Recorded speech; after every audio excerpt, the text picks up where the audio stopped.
which is strengthening African security, sustaining unity of effort. This theme speaks directly to the shared responsibilities that bring all of us here. We are in an era that is marked by complex cross-border threats. We were talking about terrorism, trafficking, piracy, and we know that we are more effective when we face these challenges together. I know that many of you have first-hand experience working with the United States military, of course, and with each other. We together have conducted many training exercises like Flintlock, Cutlass Express, and African Lion. I personally had the opportunity to see troops from several of your countries train earlier this year at Exercise Justified Accord near Mount Kenya, and I was impressed by what I saw. There were, of course, the high-tech weapons and the tactics training, but the most impressive thing that I saw were service members, your troops, who showed leadership and professionalism. Security is not just the absence of conflict, but it's also the presence of opportunity.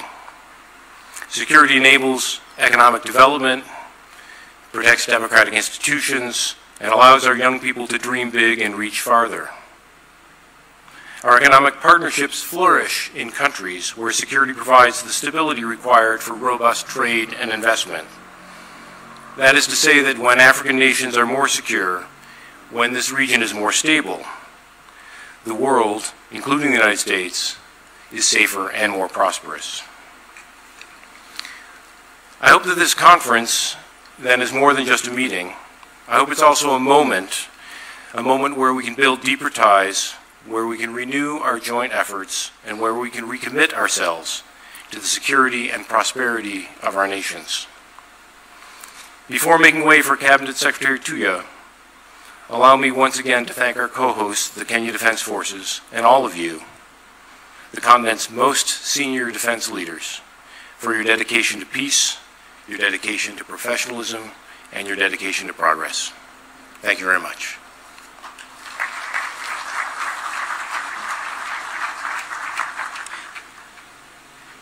Ma'am.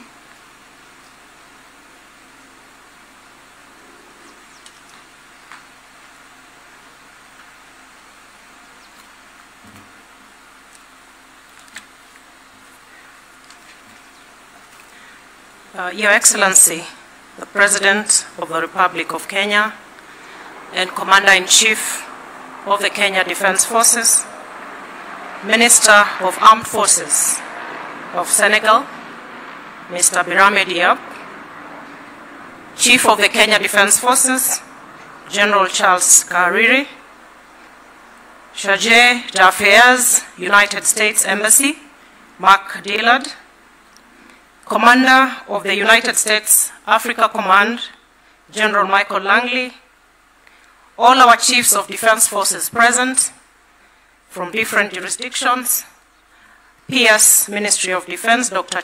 Mariro, the Deputy National Security Advisor for Kenya, the Vice Chief of Defense Forces, service commanders, general officers, distinguished delegates, ladies and gentlemen, good afternoon. Your Excellency, I will begin by expressing my deep gratitude to you for allowing us to convene here in Kenya and for finding the time to join us today. I also wish to appreciate our Chief of Defense Forces, General Kariri, and General Michael Langley of the US AFRICOM for your exceptional leadership in co-hosting this milestone event. To our teams, the coordinating teams both from KDF and the US AFRICOM, we commend your diligence that has really made this event possible. Kenya and the United States do share a strong and enduring defense partnership. And this collaboration is testament to the strength of this partnership.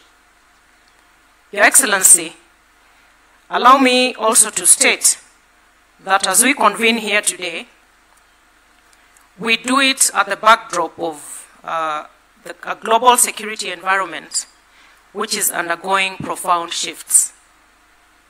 Strategic competition, evolving technologies, climate-induced fragility, and transnational threats are really redrawing the boundaries of national and regional security.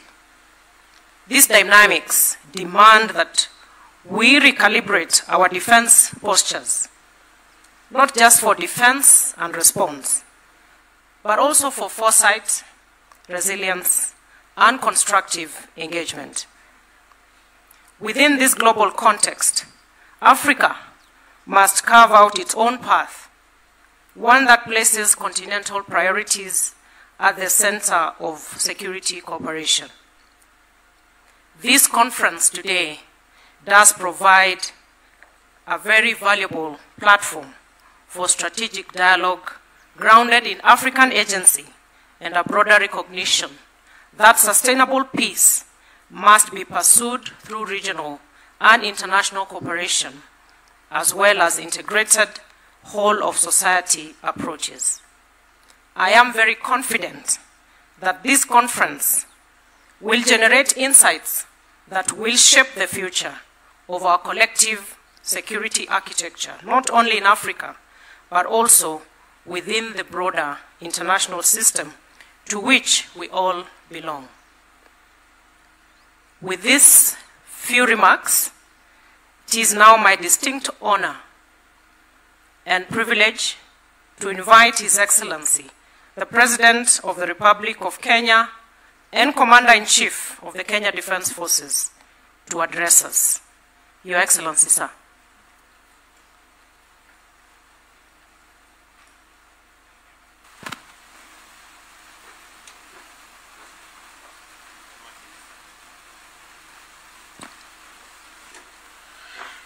Your Excellencies, Honorable Ministers, CDFs, ladies and gentlemen, distinguished guests, good morning, good afternoon, sorry, and take your seats. Thank you very much. I was supposed to be here in the morning. I think that's why I'm still hopeful that it is morning. But allow me first to apologize. I came a bit late. I tried to keep time, but this time round we were celebrating our national prayer breakfast today. And you know, where prayer is, there is a much more superior being than me. So I have to obey. And I had to stay back until that ceremony ends. But allow me to welcome each and every one of you to Kenya and to Nairobi. And I must say we are truly honored to co-host this very important forum in partnership with our friends, the United States of America. It is especially meaningful that this gathering is taking place on the African soil only, the second time in its history, underscoring the continent's growing leadership in defining its own security agenda as we work with partners. Ladies and gentlemen, Africa stands at a pivotal moment, poised to harness its vast potential and shape a prosperous future. With over 60% of our population under the age of 25, the continent is set to become the world's largest workforce by 2050, offering a dynamic labor pool for global industries. Abundant natural resources, including 65% of the world's uncultivated arable land, and significant reserves of critical minerals such as lithium, cobalt, and many more, position Africa as a key player in global food security and green energy transition. It is in this context that initiatives like the Africa Continental Free Trade Area have been established to unify markets, boost intra-Africa trade, and attract investment, fostering economic diversification and resilience. Additionally, the continent's commitment to sustainable development is evident in projects like the Great Green Wall, which seeks to combat desertification and create millions of jobs. Enhanced strategic investments in education, technology, and renewable energy signal a continent ready to lead and innovate on a global scale. However, we must also confront the persistent challenges that impede our progress, including political instability, inadequate infrastructure, and widespread insecurity. Across the continent, we face increasing asymmetry and transnational threats, from terrorism and armed conflict to cybercrime and environmental degradation. These challenges test the resilience of our institutions and demand that we reimagine our peace and security architecture. This conference, therefore, is not only a forum for military cooperation, but also a strategic platform for dialogue, policy coordination, and the strengthening of Africa's collective voice in global security affairs. And I'm very happy that I've been informed that we have 38 different delegations attending this conference, and it speaks to the growing awareness that security goes beyond the borders of any country, and that collaboration, partnership, and building synergy is the way to greater security and stability within and outside our countries. The theme, strengthening African security, sustaining unity of effort, underscores the reality that our safety is interconnected.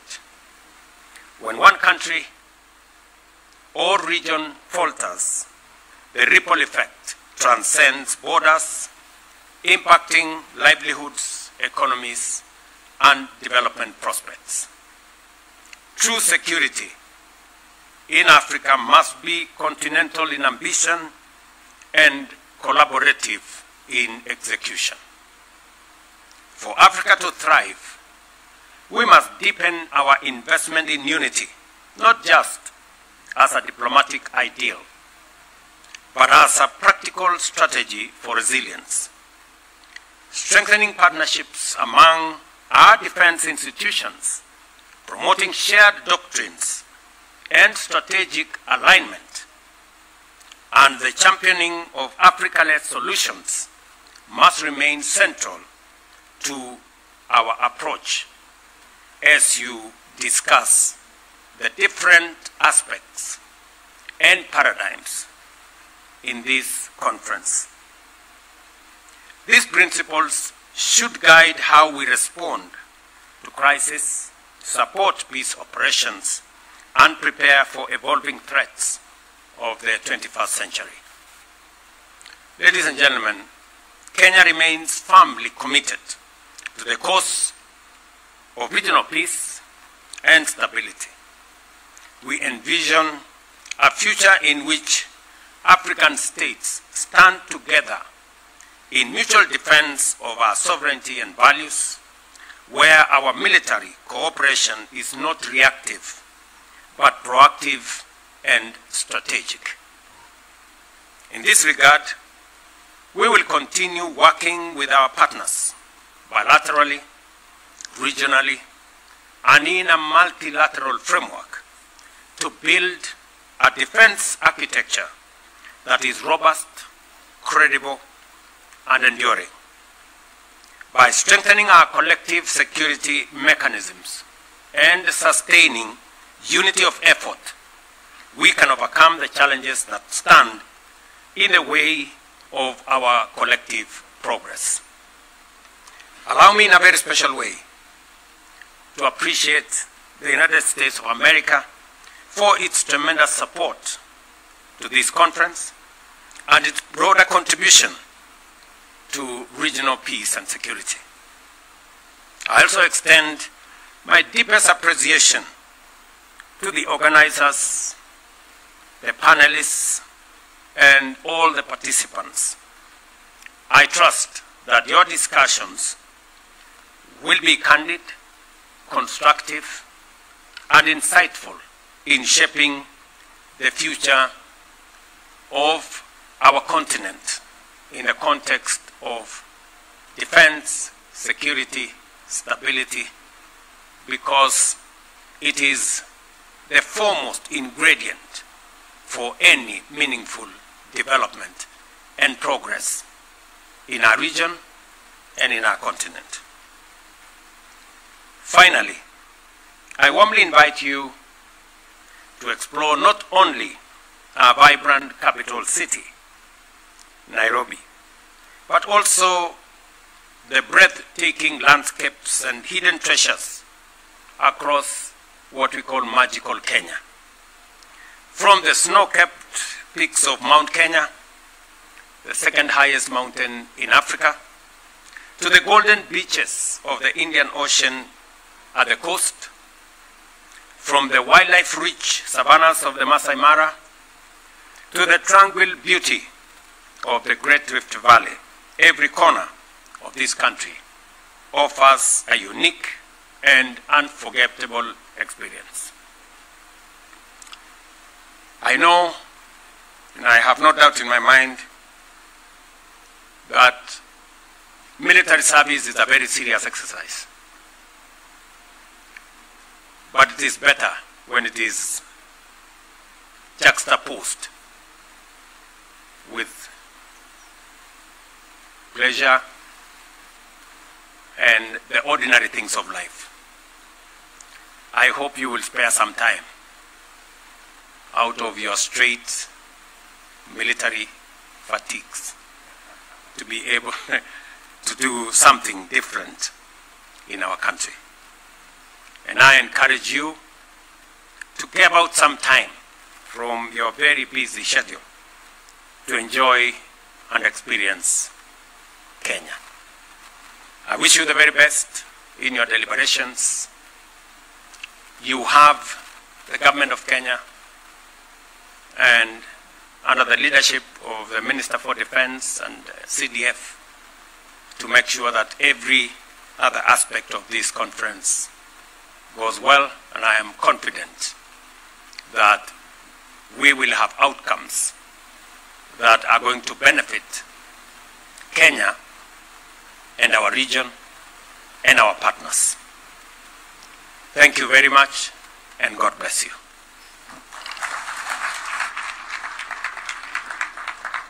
Thank you, Your Excellency, sir, for your presence here today.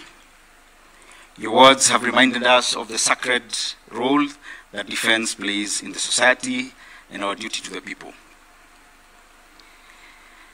Ladies and gentlemen, we shall ask you to rise as His Excellency the President, accompanied by the following: the Cabinet Secretary, Ministry of Defense, the Charge d'Affaires, U.S. Embassy, the Chief of the Defense Forces, the Commander AFRICOM, and the Chief of Naval Guard Bureau depart to